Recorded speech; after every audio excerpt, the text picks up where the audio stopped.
Red lights go on, lights go out. Now away they go then, and it's a good start by Mark White from pole position. And the driver alongside him, Mike Nash, he is losing ground at the start of the race. Is there anyone coming up on the inside? Alexander Smith in the Honda was trying to come through on the inside as well, but he is a bit further back. You've got Thompson going wide in the black Civic, 1 or 2 going over the green concrete runoff area at the exit of Redgate, the first corner, but down through the Craner curves for the first time, and a good move there made by Alexander Smith in the Honda. He's up to second place now. David Sheet, who also made a good start, he's gone back down to third. Yeah, Alexander Smith, I think, was 5th or 6th into Redgate, so he's made fantastic progress between there, through Hollywood and down the Craner curves. So Alex Smith, he started 5th, didn't he, in the Integra, and he's made that really good start, the helicopter technician from Shropshire, and he's going for the lead as well there, Ian. Yeah, side by side they were through McLean's, and Mark White has seen him off through McLean's. Now they go up to Coppice Corner. Sheed in the red BMW. Frankenstein is there as well in third place. And then a little bit of a gap back to the rest of the field as they make their way off Coppice Corner, down the back straight, and then into the left-handed chicane, of course, because it is this Grand Prix layout that we're on this weekend. So for the moment at least, it is still Mark White out in front. The leading car that you can see on screen now, those of you watching on the live stream, that was the 4th place car, David Russell in the BMW. Yeah, the other beamer there, David Sheed looks up the inside to get second, can't quite get it. The driver who's gone backwards on this first lap is Mike Nash. He started there on the front row of the grid in his 3:30. He's down to 7th or 8th, something like that, in the pack.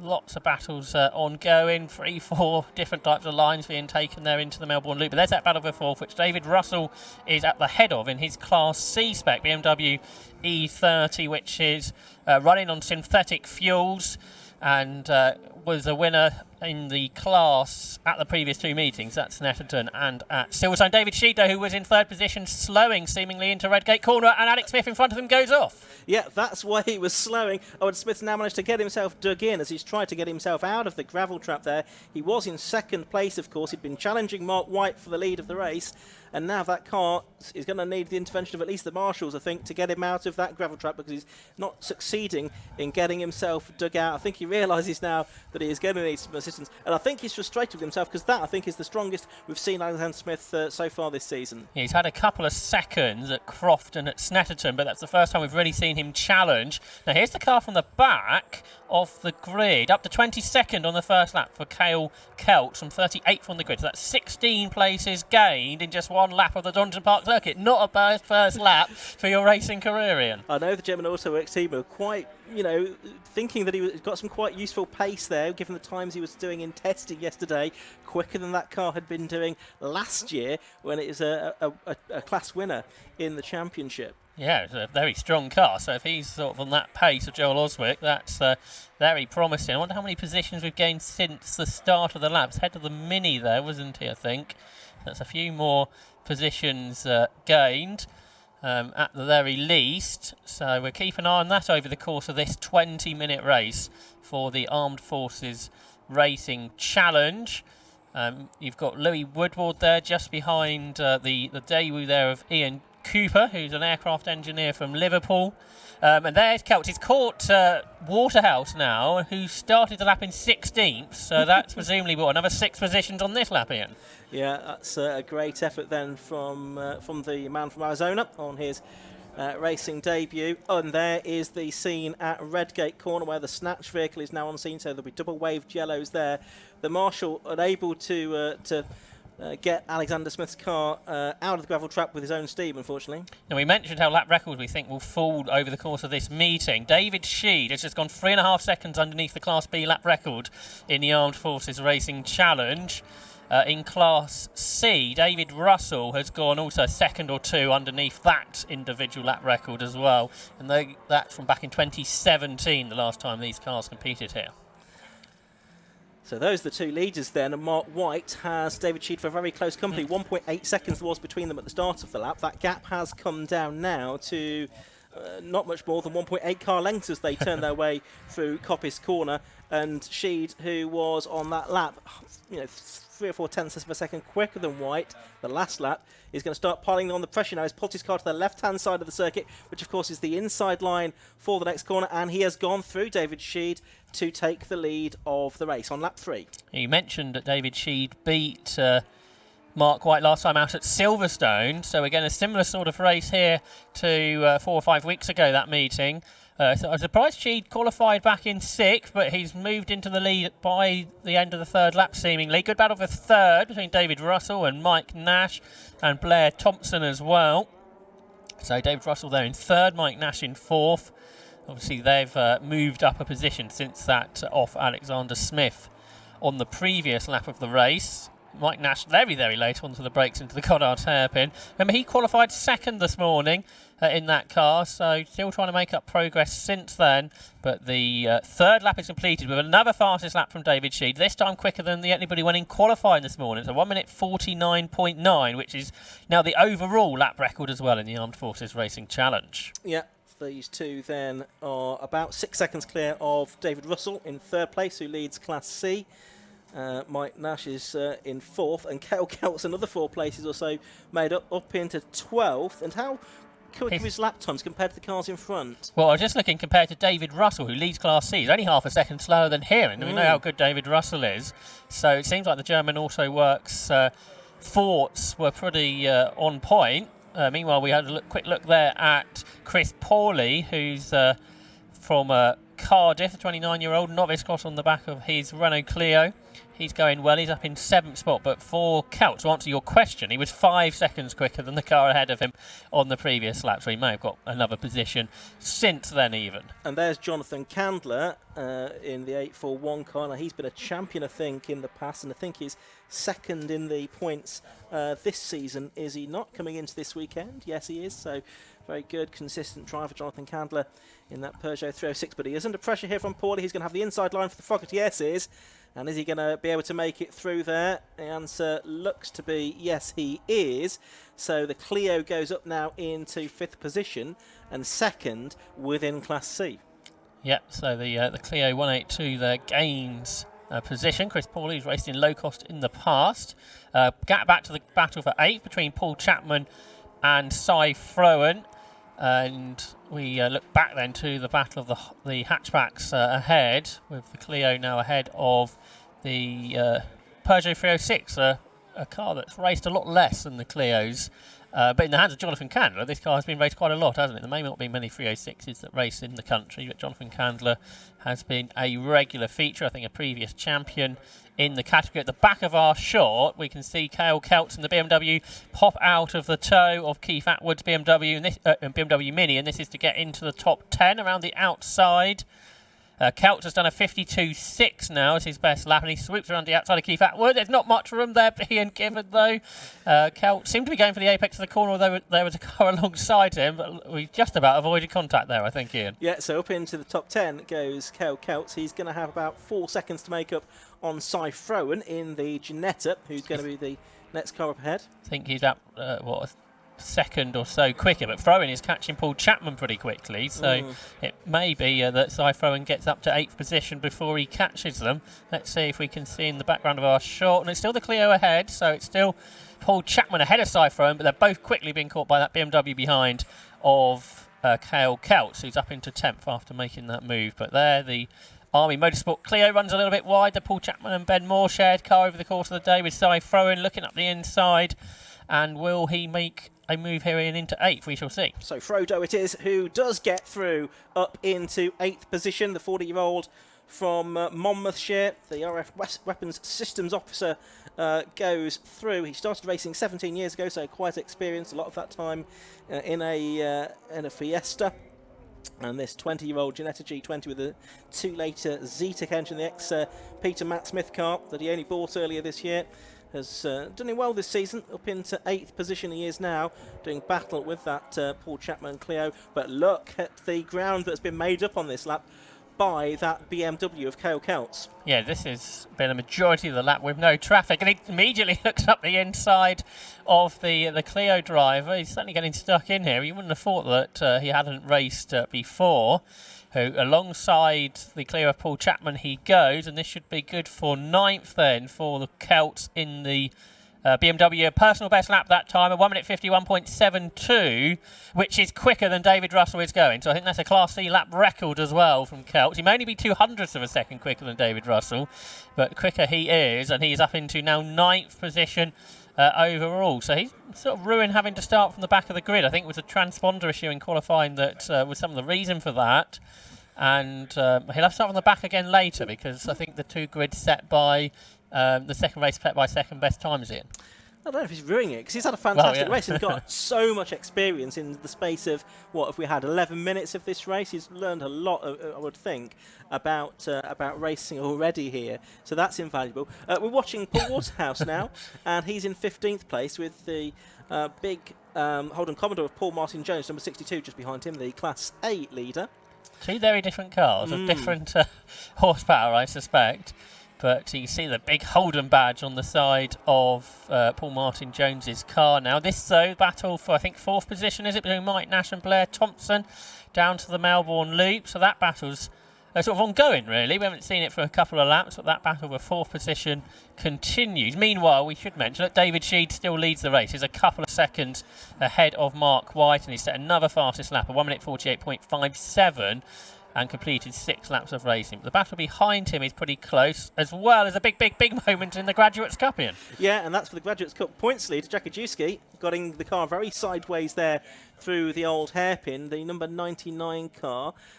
Just see where he is within that class in this race at the moment. But he was very sideways, and there's one off the road there as well. That is the MR2 of number 35, Richard Brown, the MR2 Roadster for the drive from Cheltenham. He's soon got that back on the road, though, and McLean's and the yellow flags go back in. I think Ajewski leads the Graduates Cup by about 20 seconds or so over Emma Ockenden, I reckon. For Richard Brown, who's just had that spin, he was running in something like 26th position then, but for Richard Brown, the Army officer from Gloucestershire, he, I think, got away without hitting anything. And there is the number 26 Mazda MX-5. That's Gareth Moss from Burton-on-Trent. So at his local circuit here at Donington Park this weekend. And so in the MX-5 that's in 21st position at the moment. Waterhouse and Martin Jones heading through Redgate Corner for the 7th time in this race. There's about 7.5 minutes of it left to go. Just behind them is Brian Watson, who's out in a new car this weekend, out in a Mini for the first time.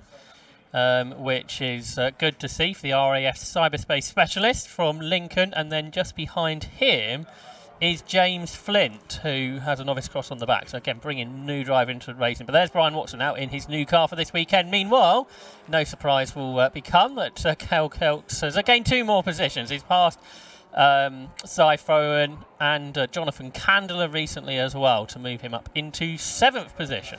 Okay, so how far ahead is Christopher Pawley going to be? Not that far ahead, actually, so I would think he could well lose the place before the end of this race, Josh. The lead gap has just halved on the last lap, down to 1.2 seconds. Mark White is into the 148s as well now, so as they're embroiled in traffic potentially, the lead gap has been coming down while we've been watching the battles further down. Here is the leader, yes, lots of traffic around. Down the Crane occurs for David Sheed. So there he is in Frankenstein, that BMW compact with an M3 engine, I think, being chased by Mark White, who's done so much of the winning this season, the operations manager at Mission Motorsport, a charity that takes ex-service men and women back in into civilian life and using motorsport to do that. And there you can see the Army Motorsport car of Mark White then turning his way through Coppice Corner, squealing his tyres. He's pushing so hard in, trying to chase down David Sheed. Yeah, and as you can see, they are in traffic now as well, which does, of course, have a bearing. It might explain why the gap came down on the previous lap to 1.27 seconds. It might just be that David Sheed just caught the traffic at a difficult time, and that might reverse on this next lap. Their best laps are separated by just 200ths of a second, so they're very evenly matched around here. They are indeed, and they're just passing the number 44, Richard Phillips, 116. He's a regular in the 116 trophy. that is back out in a couple of weeks' time at Alton Park for its final event of the season. But here's Mark White in second place, number 65, chasing after number 43, our race leader, David Sheed. And we'll get a look at the gap as they come across the line this time. But there's battles all the way down the field, Josh. Well, you're talking about the 116 trophy, and this is, I think, the leaders of the BMW 116s. It's Louis Woodward and Richard Lakey with a Mini having a moment in front. Yeah, it was, and that's now dropped to the back of the group. So it is the 999 car of Richard Lakey that is just in behind Louis Woodward there. The gap between the leaders, by the way, went out by about 6/10 to 1.84 seconds that time. Here is Sheed, and he has just put a lap on the number 25 Peugeot 306 of Alex Waldeck as well. Yeah, one of the youngest drivers on the grid is Alex. He's just 20. He's an IT technician from Somerset who's new to racing. I said there are not many Peugeot 306s that race in the UK. That's a third of them we've seen in this race. So it seems like if you're involved in this series, the Peugeot 306 is much more popular than elsewhere. Clearly they are able to be driven very consistently, which is what the aim of the Armed Forces Race Challenge is all about. And a lot of the drivers here, no doubt, we'll see at the Burkitt 6-hour relay race at Silverstone at the end of next month, which is also brought to you by the 750 Minutes Club, and we'll be bringing it to you on Alpha Live as well. As down to the Fox Yeses goes our race leader, David Sheed, and he's got a back mark between himself and Mark White now, and that is Louis Woodward. Yeah, Mark White wasn't quite sure whether to go around the outside of Louis Woodward into the S's there or not, and decided against it, which obviously lost him some time. So it's Sheed with a slightly larger gap potentially now over Mark White for third. The gap between David and Russell and Blair Thompson has come down as Mike Nash has dropped away. So Mike Nash may have had a moment recently, because now he's 9 seconds behind Blair Thompson, where he was right behind him earlier. And next on the list is Cale Kelch, because he's into 6th. He's ahead of Chris Pawley recently as well. So that's changed, I think, since we last mentioned it. As the leaders come across the line after 9 laps, with the gap back out to over 2 seconds between the BMW Compact and the Honda Civic Type R. There you can see the Sean Graham Sultan low-cost 2-litre engined car, not the same engine capacity as those that compete in the low-cost championship, of course, which is the 1.3-litre Ford Crossflow. Here is Waterhouse then, under pressure from that James Flint Fiesta ST, the 935 car, and also the Brian Watson Mini. A nice little scrap between these cars. They are all in Class C, all in the same class. Battling for 16th position overall. So Paul Martin Jones has got past Paul Waterhouse since we last saw him and pulled clear, leaving these more similar cars to dice amongst themselves. We've got Peugeot, Ford and Mini all involved in the same battle. So 3 different popular hatchbacks there. And up the inside goes James Flint, the RAF man, but he slides a little bit wide. Paul Waterhouse comes back up the inside. James Flint may have made that move sticky in, I think. Yeah, looks like he has done, hasn't he? So Flint up another position, so to the front of this battle for 16th. Locks up there, he goes wide, and he's going to go back down to at least 18th position, because both Waterhouse and Watson can go through. He does get back onto the track in 18th. There is a bit of a gap back then to the 57 car in 19th place, which is Simon Vernon's Mazda MX-5. And now it's side by side between these two as they head into the right-hander. And is it going to be Watson or is it going to be Waterhouse that has the advantage at Redgate Corner? I think they're still pretty much alongside now as they head through Hollywood, and I think it's just Watson, is it, that has the ascendancy? Yes, he does finally make it through. I think not far behind them are the race leaders, who have just started the final lap of the race, with Mark White setting the fastest lap of the entire race on lap 10, a 1 minute 47.94, which is 2.5 seconds quicker than he went in qualifying this morning, and is some 7 to 8 seconds quicker than the lap record coming into the weekend in Class B. So it shows you how much quicker the Armed Forces Challenge cars are than what they were, 6 seasons ago when they last came to Donington. And we look then to see what's happening in that lead squall, but despite the fastest lap last time, the gap is still 2 seconds between Sheed and Whitey. Yeah, and they've got the low cost, the Sultan low cost between them, and one of the MX-5s just in behind as well, which is that of Simon Vernon. So it looks like David Sheed here is going to take what will be his first outright win of the season. He wasn't an outright winner at Silverstone last time out. There, the honours went to Wayne Lewis and Mark White, although I think she did get one of the class wins there. So through the fog as yeses he has gone, down towards the hairpin at Melbourne for the final time. Through the right hander he goes, in Frankenstein, and starts to accelerate away up the hill towards the left-handed hairpin that is at the end of the lap at Goddard's. As you can see, the clock ticking down to 0 now, so checkered flag is made ready, and it is going to be a first win of the season in the Armed Forces Race Challenge, in the penultimate race of the season for David Sheed. Checkered flag goes out now, and he takes the win in the Armed Forces Race Challenge. Mark White takes second place and second within his class. And then it's going to be quite a gap back, I think, to the car in third place, which we've not seen much of during the course of this race. David Russell in the BMW E36 328 that runs on synthetic fuels. 34-year-old from Lancing, who made a return to racing this season, having had a couple of broken legs to contend with. Here he is coming out of the final corner, not too far ahead actually of Blair Thompson, and there's still action further back. Yeah, this is a battle for ninth. Jonathan Candler ahead of Paul Chapman, but as you mentioned there, David Russell winning Class C again, half a minute behind the overall winners, but holding off Blair Thompson after a race long die. So Mike Nash has come home in fifth, just ahead of Cal Kelts, who got up to sixth and set the third fastest lap of the race. So impressive stuff on the back of the grid. Cy Frowen took seventh, Chris Pawley eighth, and that battle for ninth position does go the way of Jonathan Candler ahead of Paul Chapman. Soon we get our Class D winner through, and I don't think we've spoken much about Class D during the course of this race, but it looks like here it is, number 22. On perfect timing from Alpha Live, Luke Arpino, who I think was running Class C in previous rounds, but now a Class D entered car seemingly for this event, Mazda MX-5, and Arpino is going to come out on top and take his first class victory ahead of Dougie Inglis, who's always a front runner within that particular category in his slightly older Mazda. And there he comes in, Inglis in the roofed car, just ahead of Paul Martin Jones in the Holden, who will complete the top 15 finishers and potentially one of our last finishers on the lead lap. Yeah, I would think so. I think in the Graduate Cup that looks like Jackie Jewski is going to have taken the win there, and that battle being resolved that's been raging for a little while. Obviously it was Brian Watson at the front of that group in 16th. James Flint comes across the line 17th, Paul Waterhouse 18th in that battle amongst the Class C cars, who have put on a tremendous show for us race long. So that brings to an end the first race of the day for the Armed Forces Race Challenge. Here are the results then. David Sheed completed 11 laps in number 43, and he won by exactly 2 seconds from number 65 Mark White in second place. Third was number 12 David Russell, who also won Class C. Fourth, number 23 Blair Thompson. Fifth, number 48 Mike Nash, and sixth, a great result for 533, the American Cal Kelts, up from the back of the grid. Cy Frowen was seventh in the Gillette, number 33.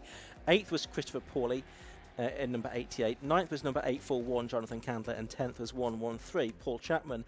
Further back in 13th position, Luke Arpino won in Class D, the 27-year-old from London, ahead of Dougie Inglis, so Mazda MX-5's first and second within that class. And third within that class a bit further back was Sean Graham, who was in 19th position. The debut of Ian Cooper was in 22nd position, right in the middle of the pack there. We saw the little battle between the two 116s of Louis Woodward and Richard Lakey. They finished in that order. And as we scroll through to see the final finishers, we can see confirmation that Jackie Jewski, number 99, did indeed win in the Graduate Cup class from Emma Ockenden and Harry Townsend. And we lost, of course, I think just the one car during the course of that race, which was Alexander Smith. So he sadly was a non-finisher. So that brings to an end the first of the Armed Forces Race Challenge events. They're back out later on, but we're going to head downstairs now for the first time today to Andy McEwen, who's going to speak to our top three. Yeah, thanks very much, Ian and Josh. Entertaining first race of the day, from which David Sheed emerges as our first race winner. David just getting himself now out of the car after what was, I'm sure, David, a pretty busy 20 minutes of racing. A good early battle there with Mark, and even once you established yourself as the race leader, the traffic means you never get a moment to breathe. Yeah, it was. Well, the very first part is it opened up nicely for me. Being in 6, I thought I could be spending quite a few laps getting past them, but they just kind of opened up. It's like I had Moses and opening the waters. Yeah, so that made it a little bit easier to get in from there. But yeah, what with the guys going off and having yellow flags at Redgate and that sort of thing, and both me and Mark were very careful the first time down the crane with the oil and that, just to be cautious. And a couple of cars were all over us. In fact, one came back past me down there because I was being careful and he wasn't. He made it, so obviously he got it right. But I got him. Well, actually, I didn't get him. He was the one that went off at Redgate later, so I didn't have to get him. He did it all by himself. So yeah, no, good race, good little race. Yeah, I've raced Mark several times. He's a great little guy to race against and that. So yeah, look forward to the next one. Excellent. Congratulations, David, then on the race victory to kickstart the weekend. David, just talking there, Mark, about his battle that he had with you in the early stages. Well, actually, really through the second half of the race, wasn't it? You were coming back at him. What were your thoughts on that? Well, I'm in a pretty good position in the championship. So the last thing I wanted to do was bin it. So I could see Dave coming. There's not a lot I can do. It's an M3.2 M2, 3.2 M3, and I'm in a 4-pot Civic. But no excuses. So yeah, waved him past, let him go, and tried to tag on the back of him, which I managed to do a little bit, but there was no coming back. You say that you were outgunned a bit, but actually your lap times in the latter stages were really good. Were you giving it a bit of an effort there, or just sort of starting to get into the groove? Yeah, I probably was a little bit. I haven't been here for some time. Obviously, I did quali this morning, but there was an array of yellow and red flags, and I'm a little bit rusty here, so it was quite good. I felt a little bit more confident towards the end once attempts came in. Excellent. Well, congratulations on the second place, second within class as well for Mark White. Now, David Russell is down this way, so we'll have a little wander down. And so, oh, I've just walked straight past him. There we go. You confuse me when you come and start standing up next to other cars. It's all right. It's easily done. David, well done. Third place. Good to have you on the podium. Yeah, really great race. I had a couple of Class B cars in my rearview mirror for the whole race. And the one in particular, the Civic Blair Thompson, I just thought he was going to get me eventually. But it was really good, fair racing again. These boys were gone. But yeah, another good result. Yeah, you just couldn't shake him off there, really, could you? And it's hard, isn't it, to drive with that sort of pressure constantly over a 20-minute race? Yeah, it is. But again, knowing Blair, I know that he's a good racer. I know he's not just going to absolutely send one where he shouldn't. You trust the person racing with you, and it just makes it all the more enjoyable. Good stuff. Well, we really enjoyed watching it. Good battle there. Well done on the third place. So that's our first race of the weekend done. We've already got cars lining up on the grid, though, ahead of race 2. It's the first of the weekend for the Tagiwa Type R Trophy.